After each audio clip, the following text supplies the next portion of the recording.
Halo, Dani Juhandi di sini. Ketemu lagi di perkuliahan Ekonomi Sumber Daya Alam. Pada video kali ini, saya bakal jelasin tentang pengaruh berbagai variabel ekonomi terhadap konservasi sumber daya alam. Yang bakal saya jelasin dalam video kali ini ada 4 subpokok pembahasan. Yang pertama yaitu tentang variabel tingkat suku bunga, yang kedua yaitu tentang variabel ketidakpastian, dan yang ketiga variabel pajak, dan yang terakhir yaitu tentang variabel harga. Sebenarnya masih banyak variabel lain, jadi materi ini akan dibagi menjadi 2 video. Video berikutnya tunggu aja di minggu depan ya. Kita masuk kepada tingkat suku bunga. Di antara berbagai kegiatan ekonomi yang mempengaruhi konservasi, tingkat bunga merupakan salah satu faktor yang paling konsisten. Tingkat bunga digunakan dalam perencanaan pengambilan sumber daya alam untuk membuat penerimaan bersih di masa datang. Dapat dibandingkan satu sama lain selama satu interval waktu perencanaan tertentu. Penerimaan bersih di masa datang didiskonto sehingga diketahui nilai sekarangnya atau istilahnya present value. Ini berarti dengan tingkat bunga yang positif, beberapa penerimaan bersih di masa datang yang sama besarnya tetapi dengan interval waktu yang berbeda, nilainya akan turun dengan semakin jauhnya jarak waktu dari saat diambilnya suatu keputusan. Nah, itulah pengaruh tingkat suku bunga. Berikutnya, satu kenaikan dalam tingkat bunga akan berarti adanya suatu penurunan yang progresif dalam nilai sekarang dari penerimaan bersih. Progresivitas ini bersifat proporsional dengan jarak waktu dan semakin cepat dengan semakin jauhnya jarak waktu. Sebagai akibat dari kenaikan tingkat bunga, seseorang pengelola akan mencoba mengubah distribusi waktu dari penerimaan bersih di masa kini. Hal ini dapat dilaksanakan dengan mendistribusikan biaya ke arah masa yang akan datang.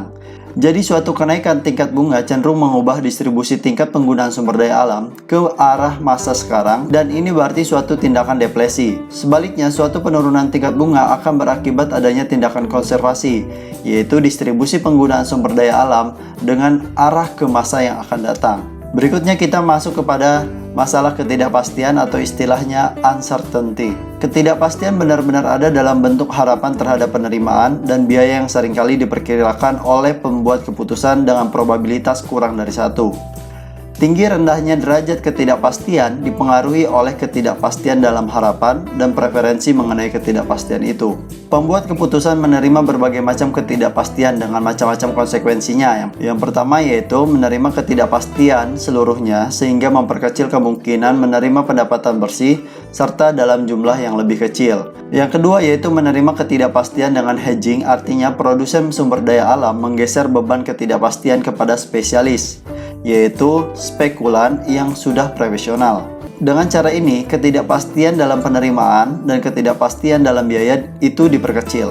Berikutnya, konsekuensi yang ketiga yaitu ketidakpastian diterima dengan meningkatkan fleksibilitas dalam perencanaan.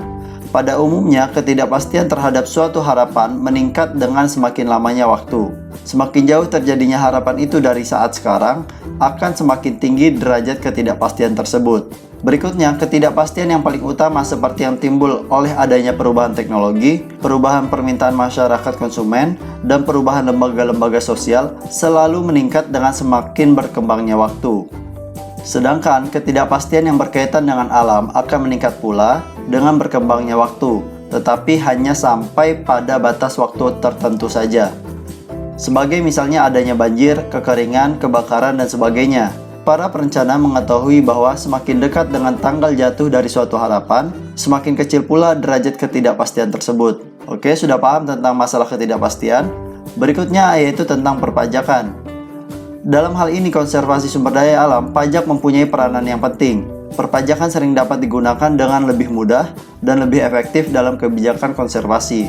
Apabila suatu jenis pajak baru dalam kata kutip dikenakan, kita perlu mengetahui bagaimana pajak itu didistribusikan sepanjang waktu dan bagaimana hubungan antara berbagai tingkat penggunaan sumber daya alam pada interval waktu yang berbeda dipengaruhi oleh pengenaan pajak itu. Pada umumnya, pajak yang menyebabkan harga barang sumber daya alam turun akan mendorong timbulnya keputusan untuk konservasi. Dan sebaliknya, bila pajak menyebabkan harga barang sumber daya alam naik, akan menimbulkan keputusan untuk depresi. Nah, itu yang perlu kalian ketahui. Oleh karena itu, pajak tidak langsung yang memiliki sifat beban pajaknya dapat digeserkan sebagian atau seluruhnya kepada pembeli, akan dapat meningkatkan harga barang sumber daya alam dan akan mendorong adanya depresi. Sedangkan pajak langsung yang mempunyai sifat beban pajaknya tidak dapat digeserkan kepada pembeli, akan cenderung menimbulkan keputusan konservasi. Hal ini sesungguhnya berkaitan dengan perubahan pendapatan, yaitu bahwa setiap kebijakan yang menurunkan tingkat pendapatan akan cenderung mendorong konservasi, sedangkan bila kebijakan itu berakibat menaikkan pendapatan akan cenderung menimbulkan keputusan deflasi. Nah, itu yang perlu kalian ketahui dan perbedaan antara pajak tidak langsung dan pajak langsung terhadap konservasi atau deflasi. Berikutnya yang terakhir kita masuk kepada kebijakan harga. Perubahan harga barang baik input maupun output dapat mempengaruhi keputusan konservasi secara merata sepanjang periode perencanaan dan pengaruhnya tidak meningkat dengan perkembangan waktu seperti halnya pada perubahan tingkat harga bunga dan ketidakpastian. Suatu perubahan harga yang merata pengaruhnya sepanjang periode perencanaan tidak akan memberi dorongan untuk mengubah distribusi waktu tingkat penggunaan sumber daya alam. Jika dianggap bahwa saling ketergantungan tingkat penggunaan sumber daya alam lewat penerimaan dan biaya yang tidak dipengaruhi oleh perubahan harga input atau output, maka suatu kenaikan dalam harga produk atau output yang diharapkan terjadi pada periode perencanaan yang akan datang dan tidak diketahui kapan berakhirnya.